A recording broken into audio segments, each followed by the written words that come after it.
Buenas tardes a todas y a todos. Gracias por acompañarnos la tarde de hoy. Es un honor para mí poder presentar a la comunidad a doña Laura Chinchilla, expresidenta de la República de Costa Rica. Muchas gracias, doña Laura, por aceptar estar con nosotros esta tarde. Muchas gracias, encantada, Arturo. Para mí siempre es un gran gusto compartir con la comunidad de esa querida institución.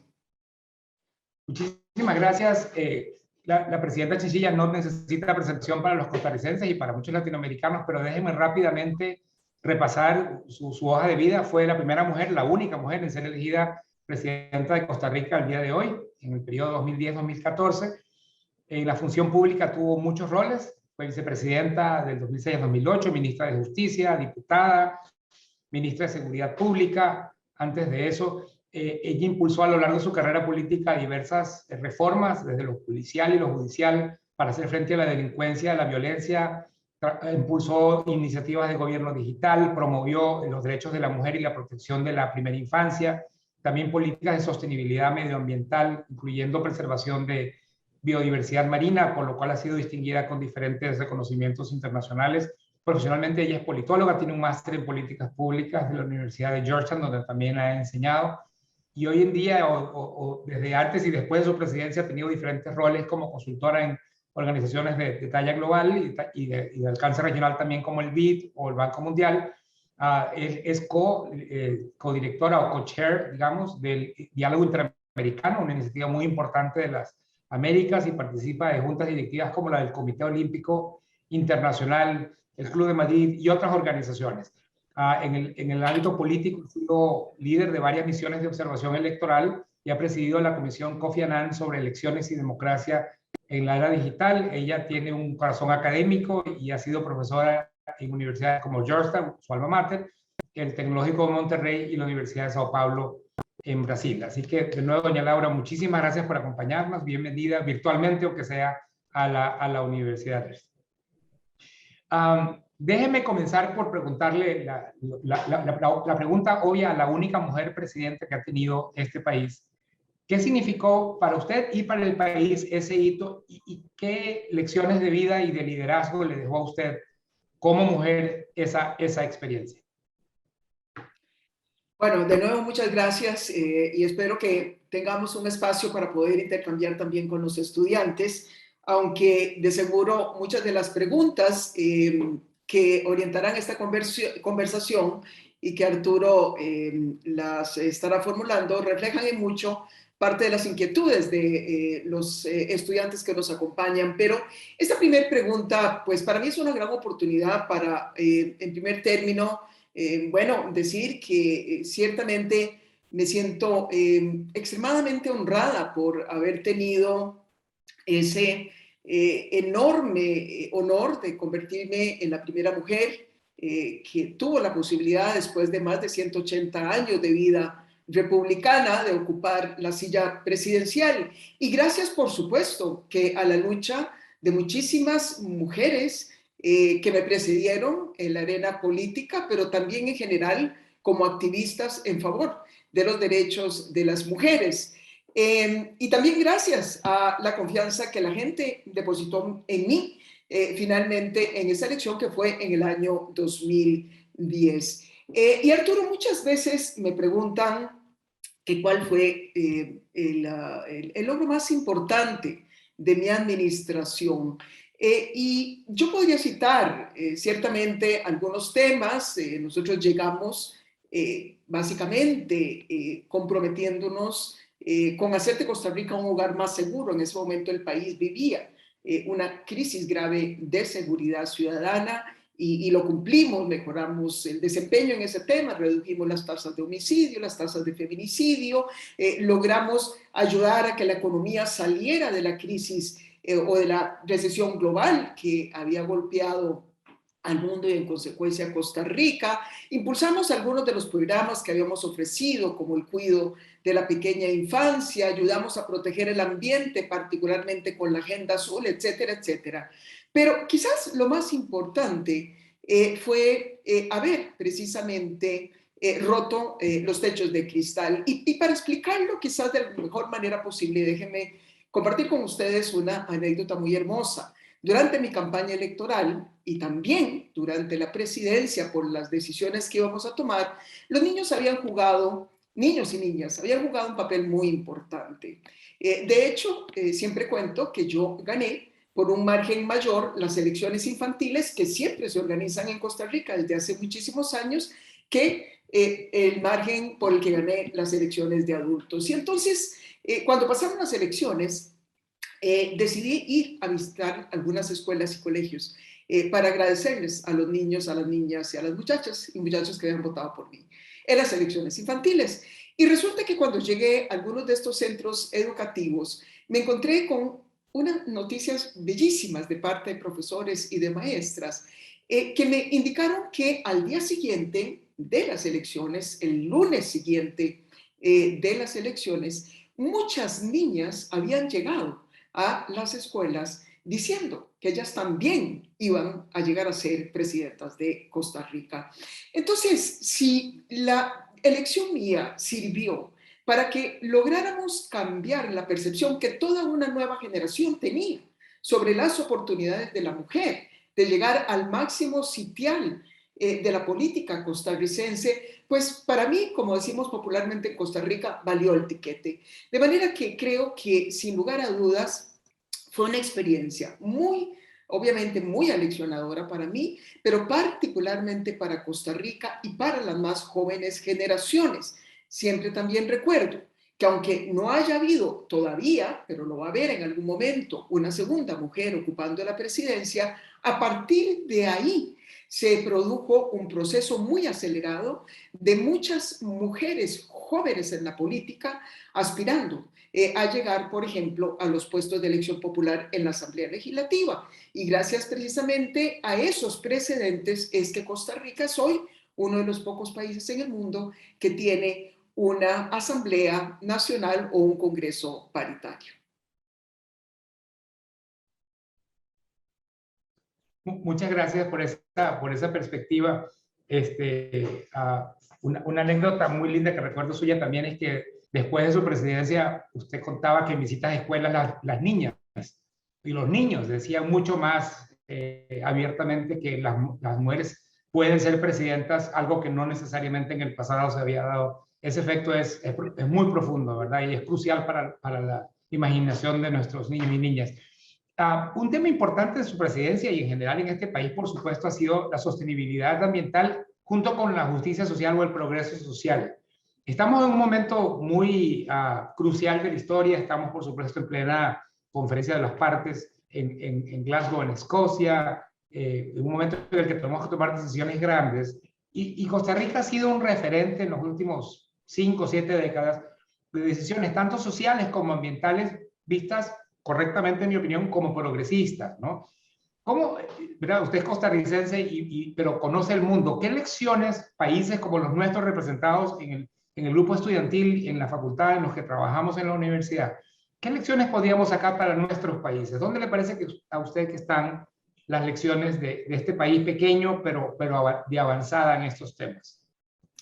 Es una pregunta importante, es una pregunta que es difícil verdaderamente lograr sintetizarla en el marco de una respuesta, porque de alguna manera lo que las naciones son hoy refleja también el esfuerzo y el producto del trabajo, de la visión de muchas generaciones hacia atrás.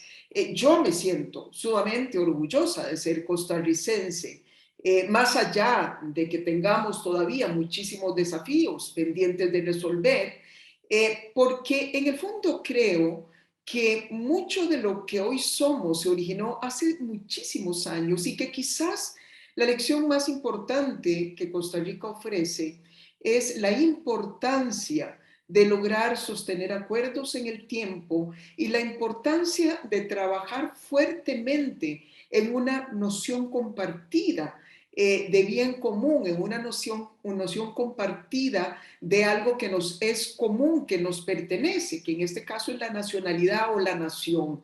Hay 3 pilares que han hecho de Costa Rica un país bastante excepcional particularmente cuando analizamos en el marco de nuestra región de América Latina. Uno es el pilar institucional, que ha tenido que ver con la democracia, o la democracia, digamos, más antigua, de manera ininterrumpida, que tiene América Latina, una de las tres democracias plenas, según lo califica año con año el índice de la unidad de inteligencia del Economist. Y eso es un valor muy preciado para los costarricenses. El otro tema ha sido ese que mencionabas, el valor de la solidaridad, el haber entendido tan tempranamente al punto de convertirnos en el primer país en todo el hemisferio que estableció el derecho al acceso a la educación gratuita como un derecho fundamental, que es el tema el capital humano, la importancia que tiene el recurso humano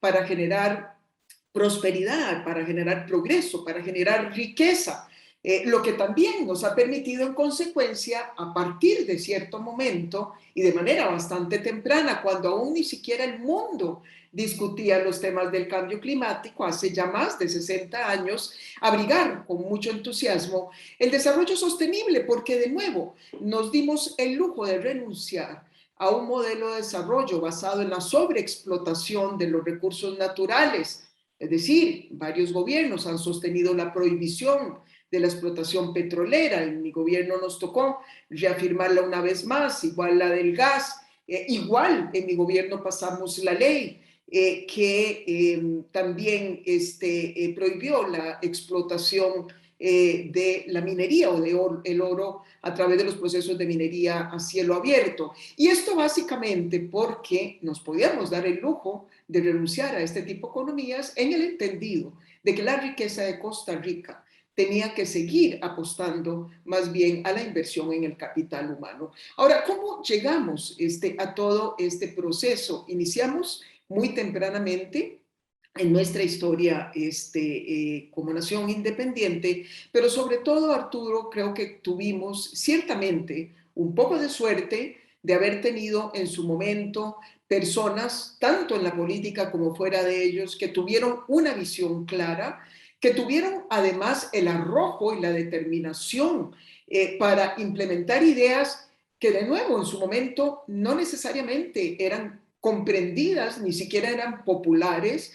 Y finalmente, ese gran esfuerzo que hemos hecho para tener esa visión compartida. Y ahí la educación ha jugado un papel fundamental, porque la educación no solamente se trata de brindarle a los seres humanos esas herramientas que requieren para poder triunfar en la vida, sino que además la educación ha sido clave para poder forjar valores y principios compartidos.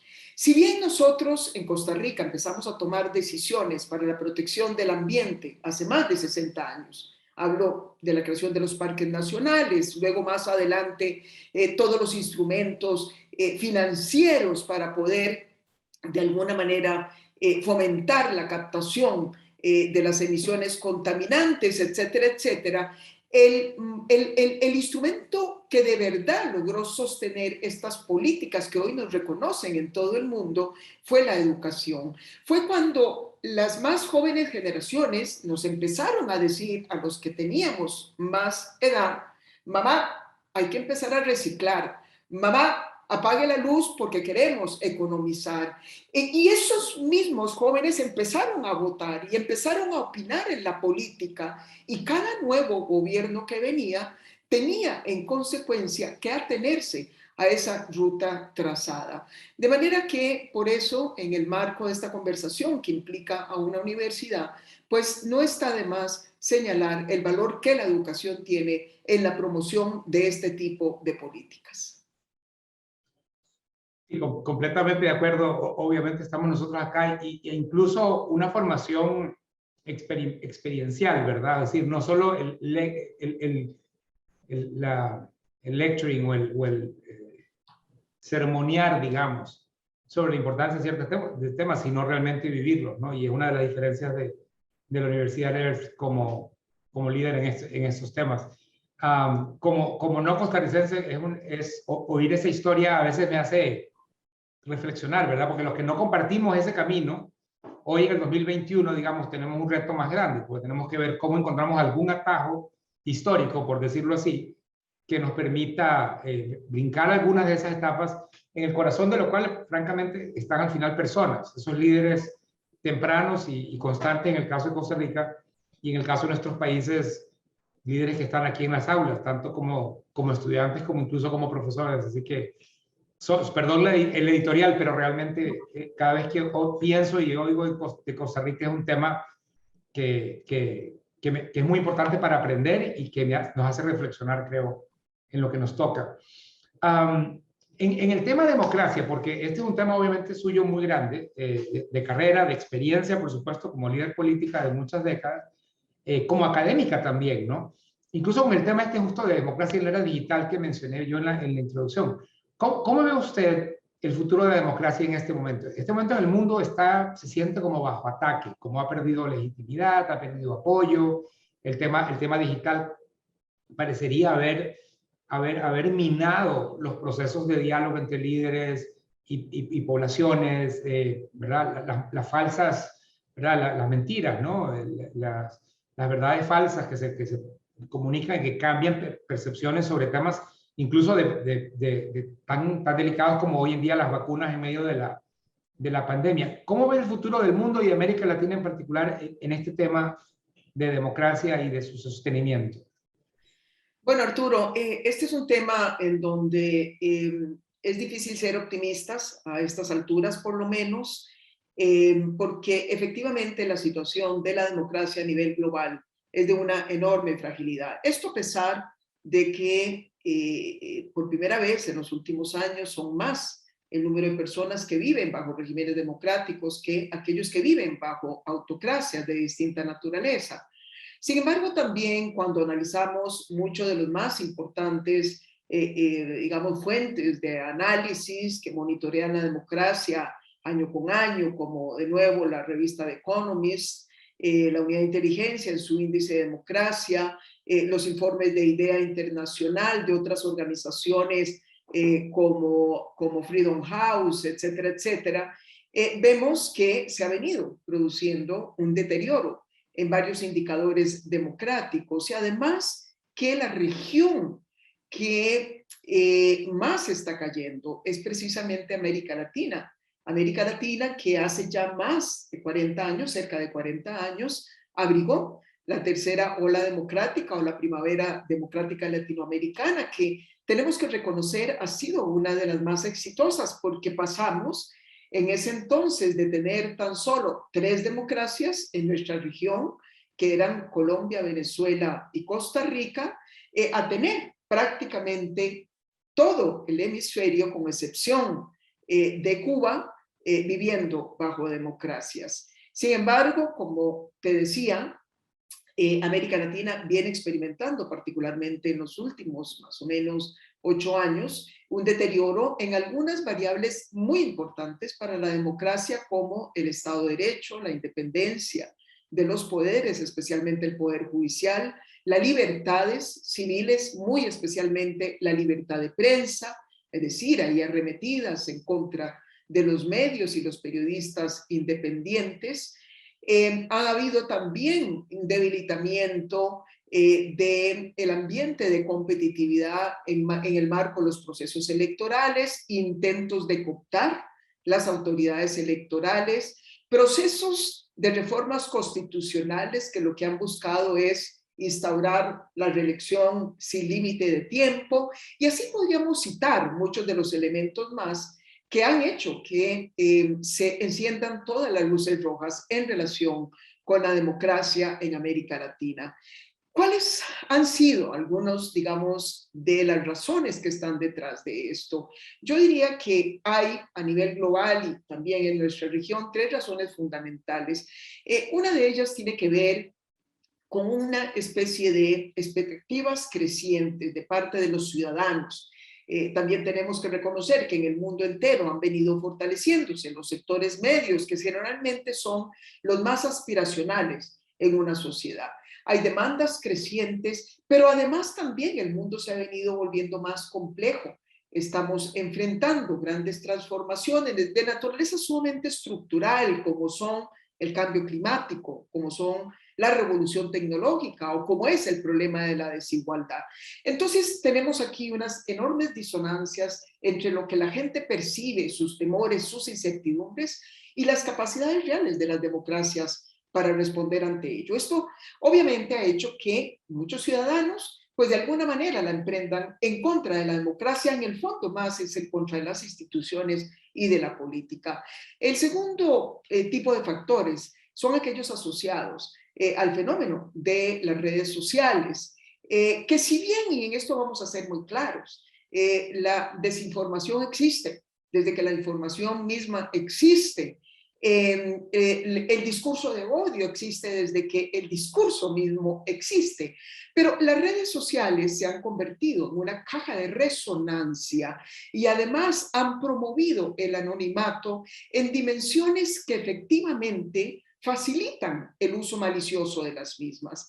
Y entonces esto ha venido a distorsionar la forma en que nos comunicamos y ha venido a degradar en mucho el debate público, al perderse de alguna manera aquellos parámetros que orientaban ese debate, porque por lo menos acordábamos cuáles eran los hechos factuales, la verdad, a partir de la cuales íbamos a discutir muchas opiniones. Eso se ha venido perdiendo y entonces vemos cómo nos hemos acomodado en burbujas, cómo nos hemos polarizado cada vez más, cómo desacreditamos, y eso le está haciendo daño a la democracia. Y en tercer término, que frente a estos problemas, en lugar de buscar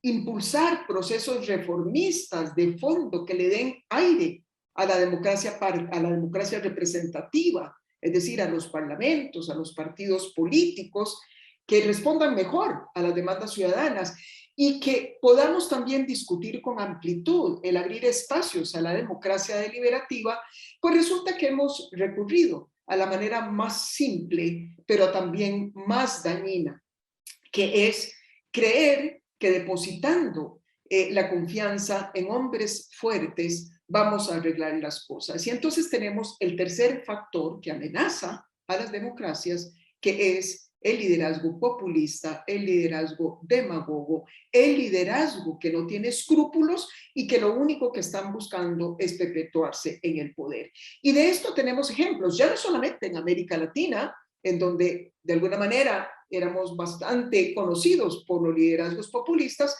sino las democracias también más sólidas del mundo, ha ocurrido en el mismo Estados Unidos, se han visto también expuestos a los riesgos del populismo.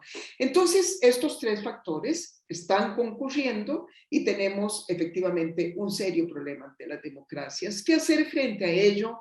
Bueno, es una discusión también muy prolongada, pero hay que impulsar reformas con mayor sentido, pero por sobre todo es un buen momento para llamar la atención particularmente de la gente más joven. Porque aquí les voy a dar dos datos que son los que nos dan mayor optimismo de que no todo está perdido. Uno de ellos es que el único indicador que ha venido mejorando en materia democrática es precisamente la participación. Claro, esta participación no es necesariamente la tradicional, la gente sigue votando, pero particularmente los jóvenes han descubierto que hay vida política entre elección y elección. Y están exigiendo que su voz se escuche, están exigiendo más protagonismo. Y en muchos países, al no existir eso, se han tirado a la calle y hemos tenido demostraciones en todo el mundo, algunas de ellas que terminan degenerándose en cuadros de violencia. Pero hay ahí una señal de que algo podemos hacer si logramos aprovechar de manera constructiva esas demandas de participación de la gente joven. Y el segundo elemento, y esto lo reitera el último Latinobarómetro que se acaba de presentar hace tan solo un mes, y es que dice que básicamente en el caso de Latinoamérica es muy claro la asociación entre educación y demócratas. Es decir, que la educación ayuda a construir mentes, personalidades tolerantes, diversas, capaces de vivir en democracia. Y entonces, bueno, si sumamos el factor educación al factor juventud y los ponemos a la par, pues creemos que ahí vamos a encontrar parte de las respuestas que requerimos. Gracias por ese último comentario, porque efectivamente al principio lo que uno piensa es realmente que estamos, como dice aquí en Costa Rica, un poco cuesta arriba en varios temas, ¿no? Es decir, es muy difícil. Por ejemplo, aquí en la pandemia hemos tenido de invitado al doctor Christian Marín Müller, que ha sido una de las voces de una de las fuentes razonables, sensatas, digamos, de información en esta pandemia en Costa Rica, por lo menos, pero incluso más allá. Y es interesante ver cómo aún a un experto que cuando uno ve de dónde viene o qué hace y dice, bueno, no trabaja para una farmacéutica, no tiene intereses personales para vender una cosa versus otra, etcétera. Y aún ahí no necesariamente hay una confianza en lo que esta persona, digamos, experta y en principio bien intencionada, digamos, cuesta mucho crear ese lazo de confianza o al menos recrearlo, ¿no? Lo que se haya perdido. Pero muy importante el tema de juventud. Una cosa muy linda de ver, y de hecho aprovecho para hacer un comercial, es que nosotros, o dos comerciales, tenemos en esta pandemia arrancamos con esta serie de Earth Speakers, y es una forma de traer a personas, bueno, hoy en día una líder ya de clase global excepcional, pero personas de diferentes tipos de liderazgo a acercarnos virtualmente a la universidad. También hemos tenido una serie que se llama de alumni, de graduados y graduadas, y vamos a tener en una semana, si no recuerdo mal, 3 graduados que están, una graduada y 2 graduados en la función pública, ya con 32 años de graduaciones. Tenemos ya gente que en su edad está, una edad de más experiencia, tomando posiciones de liderazgo público. Entonces digo, me parece interesante. El comercial es que participen quienes nos escuchan en esa conversación también, y pues me deja optimismo, ¿verdad? Porque para eso, no solo para la función pública, pero para el liderazgo en general es que formamos o ayudamos a desarrollarse a estos jóvenes líderes que tenemos aquí. El otro comercial es que pongan sus preguntas en la sección de preguntas y respuestas que vamos a dar en lectura inmediatamente. Una última pregunta antes de pasar a las preguntas de la audiencia. Usted conoce la universidad, ¿verdad? Me atrevería a decir una pequeña joya de las joyas estas de Costa Rica que tiene para contribuir al mundo. ¿Cómo vería en el entorno actual mundial el rol de la universidad, ¿verdad? Justamente nosotros estamos, por ejemplo, arrancando un nuevo ciclo de planeamiento estratégico y nos estamos haciendo esa pregunta, pues, a la luz de muchas cosas que están pasando. Me encantaría tener un insumo suyo de cómo vea a Earth, ¿verdad?, en los siguientes 10, 30 años, contribuyendo al mundo más allá de lo que ya llevamos haciendo. Arturo, es difícil pensar en una universidad que tenga mayores posibilidades de proyectarse al futuro que la ERTH. No solamente por, obviamente, lo que es más que evidente, que es el rigor con que ustedes siempre han trabajado, pero eso ciertamente lo comparten muchas otras universidades en el mundo. También el tema de la enorme diversidad que ustedes convocan, es decir, es una universidad que atrae talento de muchos países, y eso siempre es una gran fortaleza, sino además por ese enorme compromiso y ese sello que tienen ustedes, puesto hasta en el nombre, con la tierra. Con la tierra que en este momento evoca, estamos en medio de la COP26, y el término tierra, el término earth, evoca en este momento una de las pocas cosas, si se quiere, que el mundo casi que comparte de manera mayoritaria, de manera positiva. Evoca compromiso, evoca lucha, evoca preservación, evoca solidaridad por todo lo que de verdad está en juego si no logramos tomar las decisiones en contra de aquellos procesos de deterioro climático y de transformaciones que está teniendo la naturaleza. De manera que yo creo que la ERTH, sin lugar a dudas, tiene una gran cabida en los planes futuros, ya no solamente desde el punto de vista de la educación en sí misma, por las áreas que trabaja, es decir, todos los temas ligados a la agricultura, a la biotecnología, etcétera, etcétera, son temas estrechamente ligados a los temas ambientales, sino también desde el punto de vista de la investigación y desde el punto de vista del desarrollo. Me parece que además ya la ERTH, por los años que acumula, de formación de varias generaciones, tiene la posibilidad de convocar a ese recurso humano que se ha graduado de la universidad para movilizarlo en torno a diferentes iniciativas que puedan maximizar los alcances de la universidad en muchas regiones. Yo soy miembro, entre otras cosas, Arturo, de algunas organizaciones que están trabajando en temas como sanidad, como agua potable, temas que están trabajando ahora también en el marco de la pandemia con convenciones que eviten que vuelvan a pasar lo mismo. Y las universidades siempre se convierten en una pieza clave de las discusiones que se organizan, porque de ahí viene el rigor. De ahí están los profesores, ahí están los científicos, ahí están los aportes que se están requiriendo para estas discusiones globales. Así que, insisto, no solamente se trata de seguir formando el recurso humano que de alguna manera se va a convertir en esa primera línea de lucha contra la degradación ambiental, a la vez que resolvemos los temas alimentarios, los temas de producción alimentaria, etcétera, sino también que puede generar el conocimiento para poder orientar los debates y las soluciones que se requieren de la mejor manera posible.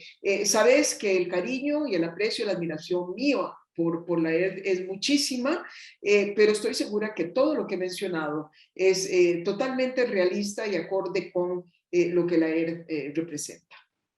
Muchísimas gracias por eso. Tal vez tomemos un pedacito de ese video para hablar de él. Y te agradezco mucho. Algunas preguntas, de hecho, muy interesantes y añadan las que quieran. Una primera pregunta de un colega que dice, los países que disfrutan de la democracia dan por un hecho que lo que tienen no se puede perder. Lo dan por sentado, digamos. ¿Cómo podemos trabajarles para que las instituciones educativas, y me imagino que, bueno, todas, las universitarias y también las de primaria y secundaria, interioricen la importancia de desarrollar valores que promuevan las libertades individuales y fomenten el cuidado de los modelos democráticos? La contribución de lo educativo. Me parece que el comentario que preside la pregunta es sumamente pertinente. Efectivamente, damos por un hecho, y esto es muy propio de aquellos países que han disfrutado la democracia por muchos años, que la democracia es casi como el aire que respiramos, o sea que hacemos así naturalmente, está ahí, la absorbemos y eso nos permite vivir. Bueno, pero resulta que sí es muy similar como el aire que respiramos, porque basta con que nos tapen la nariz para que nos empecemos a sentir con esa sensación de ahogo. Es la misma sensación de ahogo lo que sufren quienes pierden la libertad, quienes hoy están encerrados por pensar diferente, como es en el caso, digamos, tan cerquita que tenemos de Nicaragua.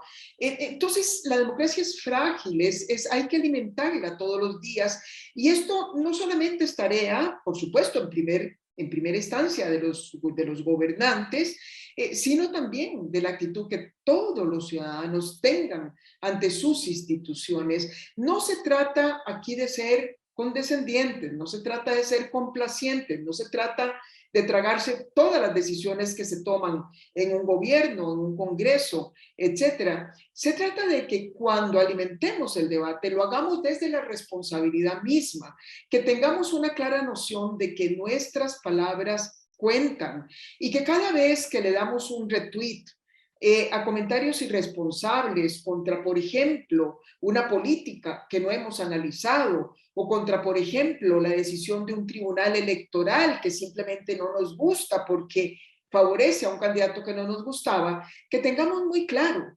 que eso tiene repercusiones sobre las instituciones, porque la suma de todas esas reacciones ciudadanas finalmente son las que van a utilizar los políticos inescrupulosos para alimentar precisamente las tendencias contra las instituciones de la democracia.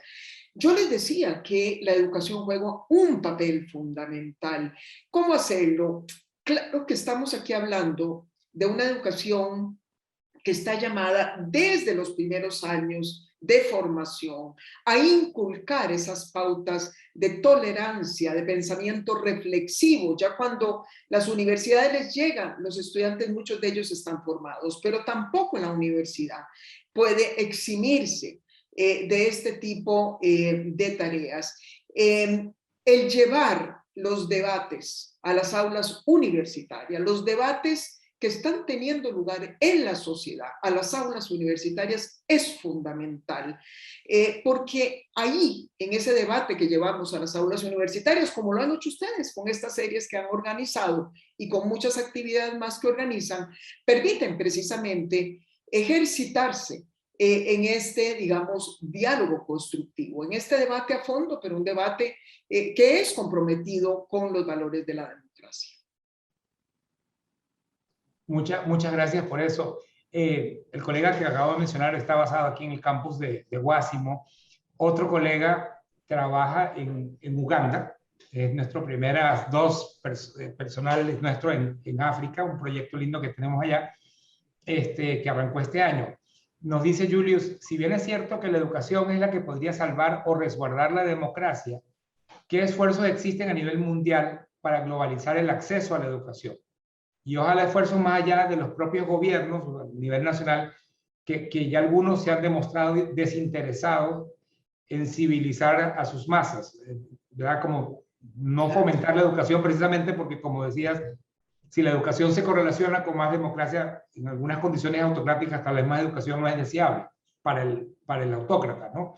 Entonces, ¿hay alguna iniciativa más global para buscar globalizar el acceso a la educación? Es una pregunta muy interesante. Sí, sin duda, por supuesto. Es muy difícil que haya una institución que se precie de ser seria actuando en el plano global, que no tenga algún programa ligado y comprometido con los temas de educación. Pero cuando vemos, por ejemplo, la Agenda para el Desarrollo Sostenible, que es un poco la ruta que está marcando el compromiso de las naciones en el seno de las Naciones Unidas, y que fue aprobada de cara a el año 2030, ahí vemos cómo hay un objetivo del desarrollo sostenible que básicamente tiene que ver con educación. Y ese objetivo sobre educación dentro de la Agenda del Desarrollo Sostenible tiene un conjunto de metas claramente desagregadas, con indicadores que se están monitoreando año con año para cada una de las naciones que se comprometieron con esta agenda y que es la que está permitiendo darle seguimiento a los avances o bien retrocesos en materia de educación. Yo quiero decir que antes de la pandemia, en general podríamos afirmar que el mundo venía por muy buen camino. América Latina misma había reducido algunas tasas en materia, por ejemplo, de deserción escolar, había aumentado niveles de escolaridad, niveles de cobertura, veníamos por buen camino en general. Sin embargo, la pandemia fue un golpe devastador, un golpe devastador. Yo quiero indicarles que de acuerdo a datos relativamente recientes de la CEPAL, en el 2020 quedaron desconectados cerca de 35 millones de niños en América Latina. Estamos hablando más o menos de un 40 y tanto por ciento, 45% de la población estudiantil de nuestra región. Esto es devastador, porque bueno, se discutía la importancia de las tecnologías digitales en la educación, pero todavía en muchos países no estaban preparados para ello. De manera que sí, el tema de la educación está ahí ahora. De lo que se habla es de redoblar esfuerzos para poder recuperar ese gran golpe que nos trajo la pandemia y desgraciadamente Costa Rica está en uno de esos países mayormente afectados. Muchas gracias por eso. Una pregunta un poco extensa, pero voy a resumirlo un poquito. Muchas gracias, Presidenta, por acercarse a Limón y siempre asistir al Día de Afrodescendientes dentro de su presidencia. Qué bonito eso. Hoy, no sé si entiendo que... hoy en día, perdón. Hoy en día, Black Costa Rica, sus afrodescendientes, costarricenses afrodescendientes, están atrasados en temas de educación, economía, empleos y calidad de vida. ¿Qué sugerencia podría dar para fortalecer y mejorar la calidad de vida de estos costarricenses afrodescendientes? El doctor Biquim. Bueno, muchas gracias por la pregunta. Sí, es un tema importante porque De alguna manera, una de las lecciones que uno aprende también cuando se gobierna, cuando se toman decisiones y muy ligadas a la política pública, es que los agregados nacionales no sirven de mucho, más que para hacer análisis comparado entre naciones, sino que lo que tenemos que ir es a la desagregación de todas esas variables. Eso nos dice qué está pasando en distintas regiones de los países, qué está pasando entre los distintos grupos poblacionales, y ahí es en donde nos empezamos a dar cuenta que muchas veces el desarrollo puede ser similar entre diferentes naciones siempre y cuando hablemos entre pares entre sí. Y vemos que desgraciadamente en países, bueno, particularmente en Costa Rica, las fronteras, las costas, pero no es muy diferente en otros países del mundo, y algunas minorías la pasan mucho más mal que la media nacional. Y el caso en Costa Rica es así, ¿cierto? Para la población afrodescendiente, para también los grupos indígenas, para los habitantes de las costas, y entonces ahí la población afrodescendiente tiene esa especie de doble castigo porque se concentran especialmente en la provincia de Limón, en las zonas costeras.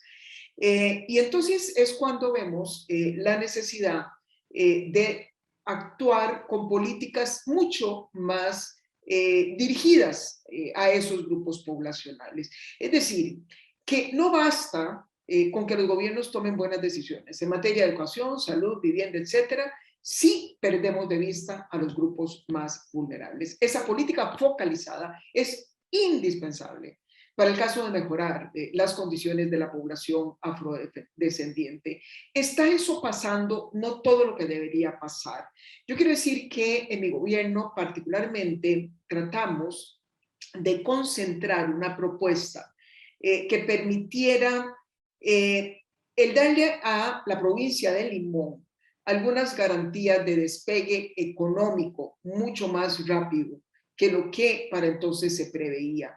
Se habló de muchas inversiones que iban a ir a Limón, algunas han llegado de manera muy lenta, otras llegaron pero no con el impacto que se esperaba, algunas no han logrado provocar las sinergias que se querían, y entonces ahora en el marco de la pandemia yo aconsejaría, sería pues mi posición, que mientras esas políticas de corte más estratégico siguen avanzando y se siguen mejorando esas respuestas, sí se haga una intervención mucho más dirigida de política social para poder atender los sectores más vulnerables de esa población afrodescendiente, especialmente localizada en Limón, pero no necesariamente o exclusivamente ahí. Así que efectivamente, desgraciadamente quiero también decirles algo, y es que las respuestas de los países a la pandemia fueron muy diferentes según aquellos países que tenían un importante colchón fiscal de aquellos que no lo tenían. Y desgraciadamente, Costa Rica no había hecho la tarea a tiempo en materia del saneamiento de sus finanzas públicas. Aunque yo quise hacerlo, no me dejaron en la sala constitucional y luego los diputados ya no querían volver a discutir el tema. Y yo creo que ahí Costa Rica aprendió una lección muy amarga, y es que no podemos dejar que algunos problemas se resuelvan cuando se pueda o cuando nos dé la gana. O sea, siempre tenemos que estar preparados, porque cuando llegan las crisis es cuando verdaderamente necesitamos tener todos nuestros instrumentos a la mano para poder responder adecuadamente a la población. Y entonces, claro, Costa Rica está enfrentando esta crisis con muy pocos recursos fiscales que le permitan atender a las poblaciones más vulnerables. Pero ciertamente una política social focalizada es lo que en este momento, a mi parecer, urge como respuesta a la población afrodescendiente. Muchas gracias por eso, y sí, es un reto muy, muy grande. Nosotros estamos en Limón, que no es solo únicamente población afrodescendiente, pero claramente tiene una correlación importante. Otro colega, y estamos con el tiempo que avanza y vuela cuando uno se divierte y aprende, un colega menciona cuál debería ser el papel de las instituciones de educación superior costarricenses ante el panorama mundial de la pandemia, ante los logros de los Objetivos de Desarrollo Sostenible y ante la crisis de cambio climático? ¿Cómo podrían las instituciones de educación superior apoyar, conociendo que las emisiones de CO2 de nuestro país son pues mínimos respecto a los países industrializados? Bueno, a mí me parece que hablando de las partes buenas, están haciendo un trabajo importante, el más importante que tiene cualquier país, que es formando a las jóvenes generaciones. He sabido que nuestras instituciones de educación superior en general tienen buenos niveles de calidad. Hay que fortalecer mucho esos estándares, particularmente en relación con alguna parte del sector privado de educación superior, de manera que efectivamente podamos seguir garantizando que la gente que sale graduada, hay gente que se va a desempeñar con altos estándares. Pero me parece que no es suficiente, es decir, no es suficiente con creer que basta con graduar profesionales para aportar al desarrollo. Yo creo que particularmente en momentos como estos se requiere mucho más. Por un lado, me parece que en aquello que tiene que ver con la formación de profesionales, también es importante hacer conciencia de la pertinencia, digamos, de la formación que se está brindando. A veces es mucho más lucrativo seguir abriendo matrícula para ciertas carreras que están de salida en el mercado, porque simplemente el mercado no está demandando. Y esto no es más ni menos que engañar a la gente. Y entonces me parece que ahí tenemos un sector de la educación superior para quienes este mensaje, que ciertamente no es para leer, debería, digamos, llegarle. El otro tema es que tampoco basta con formar profesionales. De alguna manera, todo ese recurso intelectual que tienen las universidades tiene que ponerse al servicio de manera más creativa, más innovativa, a través de la investigación, a través del desarrollo. Han habido cambios en la ideología de las universidades públicas, pero por un tiempo costaba muchísimo que las universidades establecieran alianzas público-privadas para poder precisamente aportar también al desarrollo del sector productivo nacional. Y finalmente, yo diría que en relación con la educación superior pública, es hora también de que muestren su solidaridad y su deseo de incurrir en algunos sacrificios como lo han hecho muchos otros sectores. La discusión ha sido más que redundante sobre algunos privilegios que son simplemente insostenibles. No queremos degradar la profesión de educador, no queremos que se rebajen salarios en las universidades de educación superior, pero también han habido excesos, también han habido abusos y me parece que esos recursos deberían, todo lo que se pueda, estar dirigiéndose a ampliar cobertura, particularmente frente a aquellos sectores sin capacidad adquisitiva y particularmente para promover aquellas formaciones que son las que le van a garantizar el éxito por una economía que las absorbe a muchos de los muchachos que aspiran a tener una profesión. Muchas gracias por eso también, doña Laura. Un par de preguntas más porque el tiempo corre. Una relacionada con el tema de género y una más personal que me parece muy linda y fue la primera que pusieron, pero que quise dejar de último.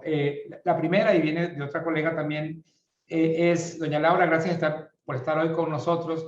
¿Qué cree que debe hacer Costa Rica para que haya mayor equidad de género en la política? ¿Cómo lograr que haya más mujeres candidatas? Supongo que cuando vemos el mapa de los 26, 27 candidatos que tenemos para febrero, resalta el número muy bajo de mujeres candidatas. Muchas gracias por la pregunta.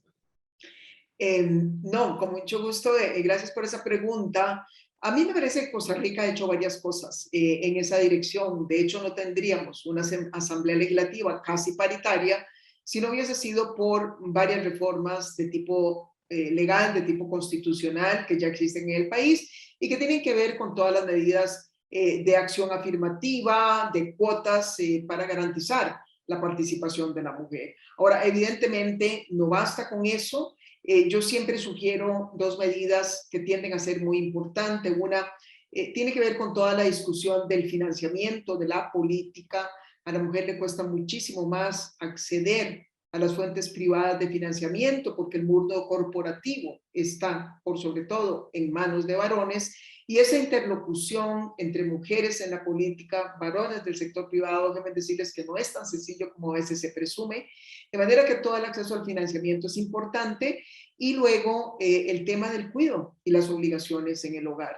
Me tocó por experiencia propia tener un compañero absolutamente solidario que se ocupó de los asuntos domésticos, y eso a mí me generó una enorme fortaleza para poder competir en todo momento y dedicarme a la política, que es tan absorbente, con la mayor tranquilidad posible, sabiendo que mi hijo se encontraba en las mejores manos. Pero esa suerte no la tienen todas las mujeres, y muchas de las razones por las que las mujeres no ingresan a la política, que de nuevo es muy demandante en cuanto al tiempo que dedican, o bien que ingresan y terminan yéndose tempranamente, es precisamente por sus obligaciones. Tener que ver por los niños, tener que ver a veces hasta por el marido mismo o por los adultos mayores.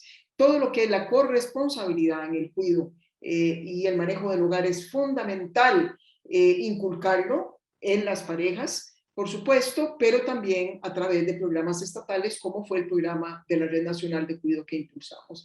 Y finalmente están las normas sociales. Mientras sigan existiendo normas sociales y prejuicios en contra de las mujeres, va a seguir siendo muy difícil que la gente elija mujeres, y ahí el papel es mucho de nosotros mismos, de las redes sociales y de los medios de comunicación. Muchas gracias, y gracias por compartir incluso la parte personal de esa respuesta, ¿verdad? Con los dos José Marías jugando un rol tan central. La última pregunta de la audiencia, y luego un comentario final de cierre que le pediría, pero como mensaje general a todos. Pero esta pregunta me parece muy, muy linda y muy importante. Y menciona: muy buenas tardes, ¿cuáles fueron sus fuentes de inspiración y cómo cree que le ayudaron ante sus retos más grandes? Mi fuente de inspiración, yo casi que quiero decirles que las encontré en muchísimas personas. Ciertamente, para mí es imposible no mencionar a mis padres. Mi madre nunca hizo distinción en la forma en que crió a sus hijos varones, y crió a su única hija mujer. Lo que a ellos les permitieron, me lo permitieron a mí, lo que ellos prohibían, me lo prohibían a mí. Y eso me inspiró a mí para decir, con mayor responsabilidad tengo que enfrentar estas libertades que mi madre puso en mis manos muy tempranamente. Y mi papá fue una inspiración de servicio público que siempre seguí. Mi marido me inspiró muchísimo en las opciones que finalmente elegí profesionalmente hablando. Trabajamos, escribimos juntos, diseñamos políticas públicas en los temas de seguridad, de Estado de Derecho, de reforma judicial, pero conocí a tanta gente sobre la marcha, y muchas veces, Arturo, déjame decirte que en momentos muy difíciles de mi presidencia, cuando estaba atravesando alguna crisis compleja, salía a la calle a hablar con gente porque tenía alguna actividad, y me encontraba una señora sencilla, trabajadora, humilde, con enormes dificultades en su hogar, que con una simple palabra o un ejemplo de su propia lucha me daba una gran inspiración para seguir adelante. Y me inspiré, por sobre todo, diría yo, en la gente más joven, y en la que me sigue inspirando al día de hoy. En su momento, los niños que me acompañaron en las campañas, en las visitas a las comunidades, los que veían las guarderías en las escuelas y colegios, porque en el fondo de eso se trata gobernar. Se trata de tratar de generar las mejores condiciones posibles para que nuestros hijos, nietos y las próximas generaciones puedan disfrutar de un mejor vivir, de un mejor mañana, de mayor bienestar. Muchísimas gracias por eso. Tenemos un minuto, pero me encantaría si nos dejara un pensamiento final. Nuestra generación de cuarto año está a un mes casi de graduarse y de volver a sus países después de enfrentar 2 años de una pandemia, de una situación muy rara, digamos, definitivamente no la que esperábamos, pero yo los veo, los veo igual de entusiasmados, igual no, bueno, optimistas también, pero igual de motivados, digamos, a lo que quieren cambiar, que fue por lo que vinieron para comenzar. Entonces, tal vez un comentario final para ellos y ellas y para todos. Bueno, yo quiero decirles que arrancaría expresándoles mi admiración. Yo estoy convencida de que esta es una de las generaciones más fuertes que está formando el mundo. En primer término, porque no solamente han tenido la oportunidad de un acceso como nunca antes a la información, a las tecnologías, al conocimiento, sino porque además han logrado vivir en carne propia una de las mayores crisis, la más global, la más multidimensional que ha experimentado la humanidad. Y a pesar del sufrimiento que esto haya podido implicar para muchos de ellos, imagino que algunos perdieron personas cercanas, queridas en el marco de la pandemia, que sufrieron reveses económicos, etcétera, etcétera. Esto de alguna manera ha nutrido los procesos de crecimiento, los procesos de conocimiento y los procesos de reflexión a los que ustedes han estado expuestos. Yo no tengo la menor duda de que ustedes sabrán aquilatar como ninguna otra generación las oportunidades que tienen al frente, lo afortunados que fueron de poder decir, sobreviví no solamente la pandemia, sino que salí fortalecido, porque salgo con este título bajo el brazo, salgo con grandes enseñanzas a enfrentar un mundo que también como nunca antes está deseoso de respuestas por parte de quienes las tienen y que son personas como ustedes. Muchísimas gracias por ese mensaje, muchísimas gracias por esta hora de conversación y de iluminación, por compartir sus pensamientos, sus experiencias, incluso personales. Inspirador para nosotros tener una mujer líder fuerte como usted, pero fuerte ¿verdad? Con una compasión muy grande y una empatía muy grande con las personas, tal vez en parte por ser mujer, y un modelo creo muy lindo para todas nuestras graduadas y para nuestros graduados también. Así que muchísimas gracias, muy buenas tardes a todas y a todos y que tengan una buena tarde. Muchas gracias. Hasta luego, Arturo. Gracias a todos. Chao.